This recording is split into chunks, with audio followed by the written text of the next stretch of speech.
ये जलवायु विज्ञान का दूसरा भाग है।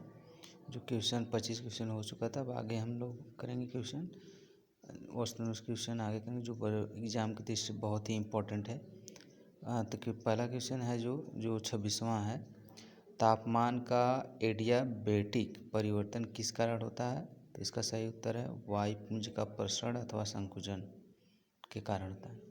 नेक्स्ट क्वेश्चन है 65 डिग्री सेल्सियस का सर्वोच्च वार्षिक तापांतर कहाँ अंकित किया जाता है? तो बर्खोयास्क, जो बर्खोयास आपका है साइबेरियन रीजन का प्रमुख प्रदेश है। और नेक्स्ट क्वेश्चन है रुद्धोष्म ताप परिवर्तन की कौन सी प्रक्रिया है? तो भौतिक प्रक्रिया है। और नेक्स्ट क्वेश्चन है पवन की उत्पत्ति का प्रत्यक्ष कारण है? तो इसका सही उत्तर वायुदाब में अंतर। नेक्स्ट क्वेश्चन है समुद्र तल पर 15 डिग्री सेल्सियस तापमान और 45 डिग्री अक्षांश पर औसत वायुदाब कितना होता है? तो इसका सही उत्तर है 1013.25 मिलीबार। नेक्स्ट क्वेश्चन है अत्यधिक संवेदनशील वायुदाब मापी को क्या कहते हैं? तो माइक्रोबैरियोग्राफ कहा जाता है। नेक्स्ट क्वेश्चन है सभी प्रकार के मौसम संबंधी परिवर्तनों का संबंध किससे सर्वाधिक होता है? तो वायुदाब परिवर्तन के कारण मौसम का परिवर्तन ज़्यादा संबंधित होता है वायुदाब परिवर्तन। तो नेक्स्ट क्वेश्चन है पवन का वेग किस यंत्र से नापा जाता है? तो कप एनेमोमीटर जो होता है कप एनेमोमीटर के द्वारा पवन का वेग मापा जाता है। नेक्स्ट क्वेश्चन है मानचित्र पर वायुदाब का वितरण किससे दिखाया जाता है? तो आइसोबार के द्वारा होता है जो एक समान वायुदाब को दिखाता है आइसोबार के द्वारा। नेक्स्ट क्वेश्चन है वायुदाब का सतत अभिलेखन किस यंत्र से होता है? तो बैरोग्राफ पर। सतत अभिलेखन किस यंत्र द्वारा? बैरोग्राफ। और मानचित्र पर वायुदाब किससे मापा जाता है? आइसोबार। ये क्लियर होना चाहिए। अगला क्वेश्चन है अश्व अक्षांश किस क्षेत्र में है? तो उपोष्णकटिबंधीय उच्च वायुदाब के क्षेत्र में अश्व अक्षांश पाया जाता है। अगला क्वेश्चन है केंद्र पर उच्च दाब वाली वायुदाब प्रणाली को क्या कहते हैं? तो प्रतिचक्रवात कहते हैं। केंद्र पर उच्च दाब वाली प्रणाली जो केंद्र में होती है तो वह प्रणाली प्रतिचक्रवात कहती है। ठीक इसका उल्टा चक्रवात है। नेक्स्ट क्वेश्चन जेट स्ट्रीम क्या है? तो उच्च स्तरीय पछुआ पवन को जेट स्ट्रीम कहा जाता है। आगे नेक्स्ट क्वेश्चन है चिनूक क्या है? तो राकी पर्वत के पूर्वी ढाल पर उत्पन्न अति शुष्क एवं गर्म पवन है। जैसे भारत में लू होती है पवन, उसी तरह चिनूक राकी पर्वत जो है पूर्वी ढाल पर उत्पन्न अति शुष्क एवं गर्म पवन है। नेक्स्ट क्वेश्चन है डोलड्रम किसका क्षेत्र है? तो डोलड्रम अंतरोत्सर्ग जो अंतरोत्सर्गीय अभिसरण का क्षेत्र होता है तो डोलड्रम होता है 0 डिग्री भूमध्य रेखा से 5 डिग्री उत्तर और दक्षिण के बीच के क्षेत्र में होता है। ये शांत पेटी होता है। और नेक्स्ट क्वेश्चन है 41वां जो क्वेश्चन है सिराको क्या है? सिराको एक स्थानीय पवन का नाम है। नेक्स्ट क्वेश्चन है कि ऊपरी विक्षोभ मंडल में तीव्रगामी पवनों की सक्रिय पट्टी को क्या कहते हैं? तो जेट स्ट्रीम कहा जाता है। अगला क्वेश्चन है निरपेक्ष आर्द्रता से क्या तात्पर्य है? तो वायु के इकाई आयतन में उपस्थित जलवाष्प की मात्रा को निरपेक्ष आर्द्रता कहा जाता है। वायु के इकाई आयतन में उपस्थित जल वाष्प की मात्रा होती है। नेक्स्ट क्वेश्चन है वायुमंडलीय आर्द्रता का मापन किस यंत्र से होता है? तो हाइग्रोमीटर के द्वारा वायुमंडलीय आर्द्रता का मापन किया जाता है। नेक्स्ट क्वेश्चन है न्यू फाउंडलैंड के तटवर्ती क्षेत्रों में उत्पन्न कोहरा किस प्रकार का है? तो अभिवहन कोहरा होता है। नेक्स्ट क्वेश्चन है वृष्टि छाया प्रभाव का संबंध किससे होता है? तो इसका संबंध सीधा वृष्टि छाया प्रभाव सीधे पर्वतीय वृष्टि का होता है। जो उसके सामने वाले पर वर्षा होती है उसके विमुख जो होता है वो वृष्टि छाया वाला हो जाता है, रेन शैडो कहलाता है। अगला क्वेश्चन आर्द्रता से क्या समझते हैं? तो ये वायुमंडलीय जल वाष्प है जो वायु में ये जल वाष्प की मात्रा तय करती है, उसमें ह्यूमिडिटी जो होती है।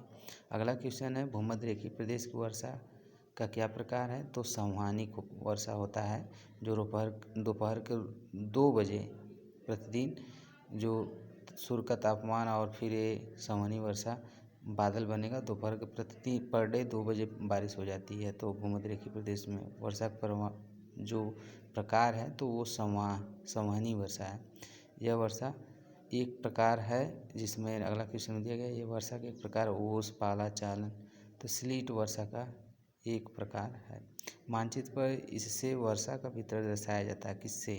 मानचित्र पर आइसोहाइड से मानचित्र पर वर्षा का वितरण दर्शाया जा सकता है। अगला नेक्स्ट क्वेश्चन है जो 51 है। हिमकर सिद्धांत किसकी व्याख्या करता है? तो ये वृष्टि का व्याख्या करता है, वर्षा का। उष्णवताग्र की औसत ढाल कितनी होती है? तो यह 1:100 से 1:200 के बीच में उष्णवताग्र का औसत ढाल होता है, जो बहुत ही इंपॉर्टेंट क्वेश्चन है। अगला नेक्स्ट क्वेश्चन है फ्रॉन्टोजेनेसिस शब्द से क्या तात्पर्य है? इसका मीनिंग होता है वाताग्र का निर्माण। नेक्स्ट क्वेश्चन शीतोष्ण कटिबंधीय चक्रवातों में क्या होता है? तो ये वाताग्र होता है। अगला क्वेश्चन है उष्ण कटिबंधीय चक्रवात को हरिकेन कहा जाता है। उत्तरी अटलांटिक महासागर में इसे हरिकेन कहा जाता है। नेक्स्ट क्वेश्चन टाइफून को ऊर्जा कहाँ से प्राप्त होती है? तो संघनन की गुप्त ऊष्मा के द्वारा टाइफून को ऊर्जा प्राप्त होती है। अगला क्वेश्चन भूमध्य रेखा के निकट उष्णकटिबंधीय चक्रवात के अभाव का क्या कारण है? तो कोरियोलिस बल की कमी के होता है। टॉर्नेडो क्या है? ये अति विनाशकारी तूफान है। नेक्स्ट क्वेश्चन है कि जल स्तंभों की अवधि, जो जल स्तंभों की अवधि है कितनी होती है? तो ये 30 से 60 घंटे होती है।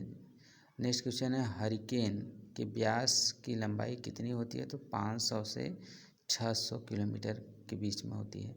नेक्स्ट क्वेश्चन है उष्ण कटिबंधीय चक्रवात के केंद्रीय न्यून दाब क्रोड़ क्षेत्र को क्या कहा जाता है? तो ये चक्षु कहा जाता है, मतलब आँख जो केंद्रीय न्यून कोण होता है उष्ण कटिबंधीय चक्रवात का चक्षु कहा जाता है। हरिकेन में चक्षु का व्यास कितना लंबा होता है? तो यह लगभग 20 से 40 किलोमीटर लंबा होता है हरिकेन में चक्षु का व्यास। नेक्स्ट क्वेश्चन किन अक्षांशों के मध्य अधिकतम हरिकेन आते हैं? ये बहुत इंपॉर्टेंट क्वेश्चन है कि हरिकेन किस अक्षांश के मध्य अधिक आता है। 10 डिग्री से 15 डिग्री के अक्षांश के बीच यह आता रहता है हरिकेन। और हरिकेन की लंबाई आपने जान लिया, इसका व्यास कितना होता है 500 से 600 किलोमीटर। और हरिकेन के चक्षु का कितना लंबा होता है? तो 20 से 40 किलोमीटर। अगला नेक्स्ट क्वेश्चन है तड़ी झंझा की उत्पत्ति किन मेघों से होती है? तो कपासी वर्षी मेघ से होती है। नेक्स्ट क्वेश्चन है तड़ी झंझाओं की ऊंचाई कितनी होती है? तो 4 से 20 किलोमीटर की ऊंचाई होती है। तड़ी झंझा के विकास में सर्वाधिक महत्वपूर्ण कारक क्या है? तो वायुमंडलीय अस्थायित्व होता है। उष्ण कटिबंधीय चक्रवात में समदाब रेखाएं कैसी होती है? ये वृत्ताकार होती है। शीतवताग्र की ढाल कितनी होती है? जो हमेशा अक्सर एग्जाम में पूछा जाता है, बहुत इंपॉर्टेंट है शीतवताग्र की ढाल। तो 1:50 से 1:100 के बीच ये होती है शीतवताग्र की ढाल। और नेक्स्ट क्वेश्चन है विभिन्न वायु राशियों के मध्य स्थित क्षेत्र को क्या कहते हैं? तो वताग्र कहते हैं। शीतोष्ण कटिबंधीय चक्रवातों की अधिकतम संख्या कहाँ विकसित होती है? तो उत्तरी अटलांटिक महासागर में। भूमध्य सागरीय जलवायु में अधिकांश वृष्टि कब होती है? तो ये शीत ऋतु में होती है। नेक्स्ट क्वेश्चन है भूमध्य रेखीय जलवायु प्रदेश में दैनिक तापांतर कितना अंकित किया जाता है? तो ये 5 डिग्री से 14 डिग्री सेंटीग्रेड अंकित किया जाता है इसका तापांतर। नेक्स्ट क्वेश्चन भूमध्य रेखीय वन प्रदेशों का दूसरा नाम क्या है? तो सेल्वा भूमध्य रेखीय वनों का दूसरा नाम प्रमुख है। और मांस और लाइकेन किस प्रदेश की प्राकृतिक वनस्पति हैं? तो ये टुंड्रा प्रदेश की मांस और लाइकेन जो काई के रूप में होती है, कहीं कहीं बर्फीले भाग में ये लाल दिखाई देता है। तो नेक्स्ट क्वेश्चन टुंड्रा में औसत वार्षिक तापमान क्या है? तो ये -12 डिग्री सेंटीग्रेड लगभग रहता है। और नेक्स्ट आखिरी क्वेश्चन है जलवायु वर्गीकरण की कोपेन प्रणाली में टुंड्रा तुल्य जलवायु किस अक्षर से प्रकट किया जाता है? टुंड्रा तुल्य जो जलवायु है कोपेन ने किसका प्रयोग किया है? तो ये ई की प्रकार की जलवायु का प्रयोग किया है। ठीक। नेक्स्ट अगला 77 जो क्वेश्चन है जीरोफाइट प्राकृतिक वनस्पति कहाँ पाई जाती है? तो ये अर्धशुष्क स्टेप में पाया जाता है, इसे जीरोफाइट कहा जाता है। जो रेतीले और मरुस्थलीय भाग का ये वनस्पति अर्धशुष्क स्टेप में पाया जाता है, जीरोफाइट प्राकृतिक वनस्पति इसको कहा जाता है। नेक्स्ट क्वेश्चन शीतोष्ण महासागरीय तुल्य जलवायु कैपिटल डी और स्मॉल ओ को यह भी कहते हैं, क्या कहते हैं? महासागरीय पश्चिमी तटवर्ती जलवायु मानसूनी जलवायु कहा जाता है। महासागरीय पश्चिमी तटवर्ती जलवायु कहा जाता है। ठीक है, मानसूनी जलवायु नहीं, महासागरीय पश्चिमी तटवर्ती जलवायु। नेक्स्ट क्वेश्चन है उष्ण उपोष्ण मरुस्थल किन अक्षांशों के मध्य पाया जाता है? जो उष्ण उपोष्ण मरुस्थल हैं यह 15 डिग्री से 35 डिग्री उत्तर और दक्षिण दोनों की तरफ ये पाए जाते हैं। नेक्स्ट क्वेश्चन, उष्णकटिबंधीय गर्म मरुस्थलों में सबसे अधिक वाष्पन वर्षा से अधिक होती है। और नेक्स्ट क्वेश्चन है, भूमध्य सागरीय तुल्य जलवायु में वर्षा की क्या विशेषता पाई जाती है? तो सही उत्तर इसका दिया है ऑप्शन विश्वसनीय, अत्यधिक अविश्वसनीय, अत्यधिक विश्वसनीय। तो अविश्वसनीय होता है भूमध्य सागरीय तुल्य जलवायु की वर्षा की विशेषता, ये है प्रमुख। अगला क्वेश्चन, टैंगा प्रदेश में सबसे ठंडे माह का औसत तापमान क्या होता है? तो ये 0 डिग्री सेल्सियस से कम होता है टैंगा प्रदेश का। बर्खोयांस्क, जो आपका बर्खोयांस्क में अंकित कम तापमान कितना अंकित किया गया है? तो -66 डिग्री 0.8 डिग्री सेंटीग्रेड है। यह सबसे न्यूनतम तापमान दर्ज किया गया। नेक्स्ट क्वेश्चन, टुंड्रा जलवायु की विशेषता क्या है? तो यहाँ पर कम वर्षा इसकी विशेषता प्रमुख है। नेक्स्ट क्वेश्चन है कि अत्यधिक महाद्वीपीयता किस जलवायु की विशेषता है? तो महाद्वीपीय स्टेप तुल्य जलवायु की प्रमुख विशेषता है। नेक्स्ट क्वेश्चन, स्मॉग क्या है? तो यह धुआं मिश्रित कोहरा होता है। नेक्स्ट क्वेश्चन है, स्मेज क्या है? तो ये धुआं तथा धुंध मिश्रित कोहरा होता है। पश्चात मेघों की औसत ऊंचाई क्या है? ये क्वेश्चन बहुत इंपॉर्टेंट है। पश्चात मेघ का औसतन ऊंचाई 5 से 13 किलोमीटर होता है। अत्यधिक लंबाई जो अत्यधिक लंबवत ऊंचाई वाले सघन मेघ होते हैं, जैसे लंबवत वर्टिकल में जो हाइट पर पाए जाते हैं, तो उसको कपासी वर्षी मेघ कहा जाता है। ठीक।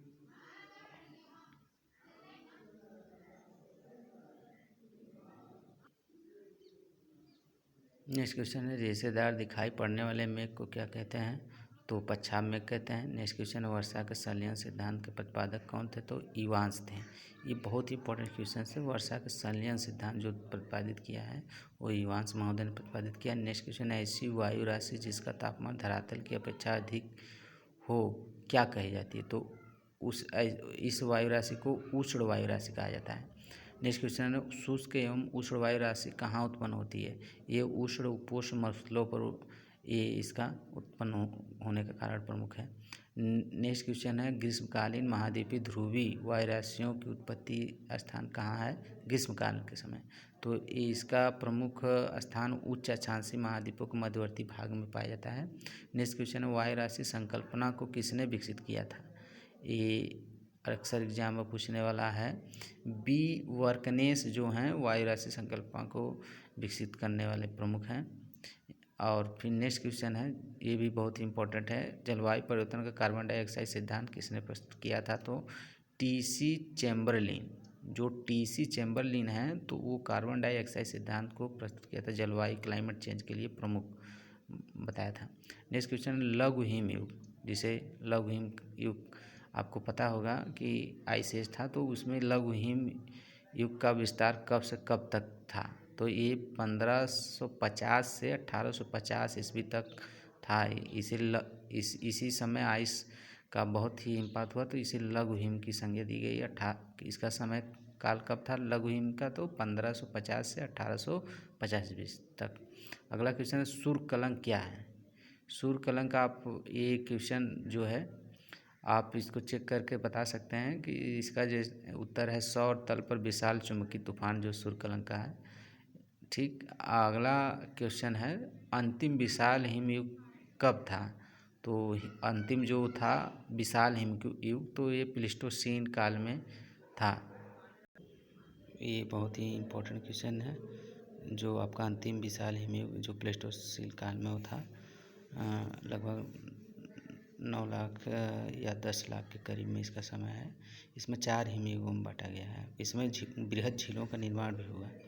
तो नेक्स्ट क्वेश्चन है आपका, सबसे साधारण जीव की उत्पत्ति किस युग में हुई?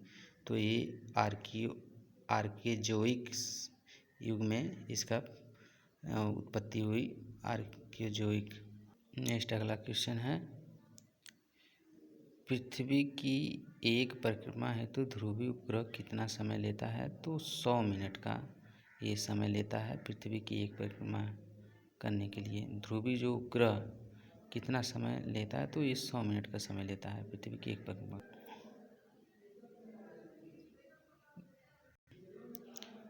मौसम में प्रमुख वर्षा है, तो वर्षा की बूंदों का व्यास कितना मिलीमीटर होता है? तो 0.5 से 0.7 मिलीमीटर ये होता है। अगला क्वेश्चन, सौर विकिरण का कितना प्रतिशत मेघों की सतह से परावर्तित होकर अंतरिक्ष में लौट जाता है। ये बहुत बार ही पूछा गया है, सौर बजट का ये क्वेश्चन है। तो ये सौर विकिरण का 25% मेघों की सतह से परावर्तित अंतरिक्ष में लौट जाता है। ठीक। नेक्स्ट क्वेश्चन है, मेघाच्छादित आकाश के समय दैनिक तापांतर की स्थिति क्या होती है। तो बहुत कम होती है। जब मेघाच्छादित आकाश में रहता उस समय का दैनिक तापांतर बहुत कम होता है। नेक्स्ट क्वेश्चन है, उपोष्णकटिबंधीय उच्च दाब पेटी में मेघाच्छादित कितनी पाई जाती है। तो अल्पतम पाई